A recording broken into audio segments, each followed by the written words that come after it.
Hello everyone အားလုံးပဲမင်္ဂလာပါ No Daily တမပြန်လည်ကြိုဆိုလိုက်ပါတယ်ဒီနေ့ပြပြချင်တာကတော့အချိန်စီမံခန့်ခွဲမှုအကြောင်းပါအချိန်ကိုစီမံခန့်ခွဲပါလို့ပြောရတာကတကယ်တော့စာအုပ်ထဲမှာဖတ်ရတာလွယ်တယ်လို့နဲ့လက်တွေ့လုပ်ကြည့်ရင်တော့တော်တော်လေးခက်ခဲတဲ့အလုပ်တစ်ခုပါကျမတို့နီလန်းတွေတက္ကနစ်တွေအများကြီးဖတ်ဖို့ကြားဘူးသုံးမှုကြမှာပါဒါပေမဲ့ပြဿနာကအဲ့ဒီနီလန်းတွေကကိုယ့်ရဲ့နေထိုင်မှုပုံစံကိုယ့်ရဲ့အလုပ်တဘာဝနဲ့တကယ်ရောအဝင်ခွင်ကြဖြစ်ရလားဆိုတာပါပဲတကယ်လက်ရှိမှာတော့ time management လုပ်တဲ့အခါမှာလက်တွေ့ဆန်တဲ့နည်းလမ်းလေးတွေကို sharing လုပ်ပေးချင်ပါတယ်။ကိုယ်တိုင်လည်းလက်ရှိမှာသုံးနေရဖြစ်တဲ့အတွက်ကြောင့်အဆင်ပြေကြမယ်လို့လည်းမျှော်လင့်ပါတယ်။အရင်ကတော့ time block တွေလုပ်တာမျိုး to do list လုပ်တာမျိုးလုပ်ပြီးတော့တကယ်ကြတော့အလုံးမဖြစ်တာတွေရှိနေတာဖြစ်တဲ့အတွက်ကြောင့်တနေ့မှာကိုယ်အတွက်အရေးပါဆုံးအလုပ်၃ခုကိုရွေးချယ်လိုက်ပါတယ်။အရေးကြီးဆုံး၃ခုကိုရွေးတဲ့အခါမှာဒီချက်လေးတွေကိုထည့်သွင်းပြီးတော့စဉ်းစားကြည့်ပါ။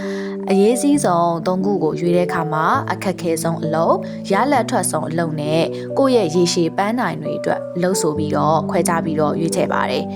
ဒါကတော့အလုံးနဲ့ပတ်သက်တာကိုကိုယ့်ရဲ့ life မှာပါကိုယ့်ရဲ့အချိန်ကိုအကောင်းဆုံးသုံးချနိုင်အောင်ရွေးချယ်လို့ရတာတွေပါ။ဘာကြောင့်ဒီသုံးမျိုးကိုရွေးချယ်ရတာလဲ။ကျမတို့တနေ့တာမှာအလုပ်တွေအများကြီးရှိနေနိုင်ပေမဲ့အားလုံးကတန်ဖိုးတူညီတာမဟုတ်ဘူး။ဒါကြောင့်အခုလိုခွဲခြားလိုက်တာကစိတ်ပီစီမှုကိုလျော့ကျစေတယ်။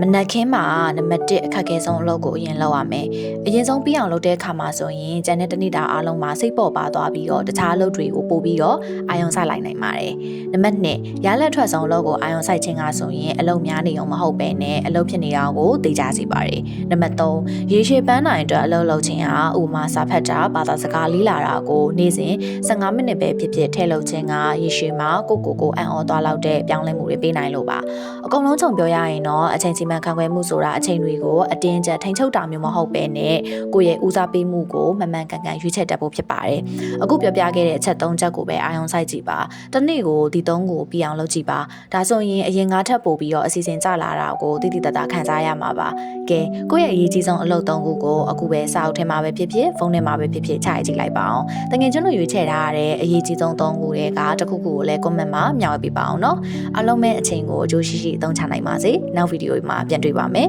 အားလုံးပဲ bye bye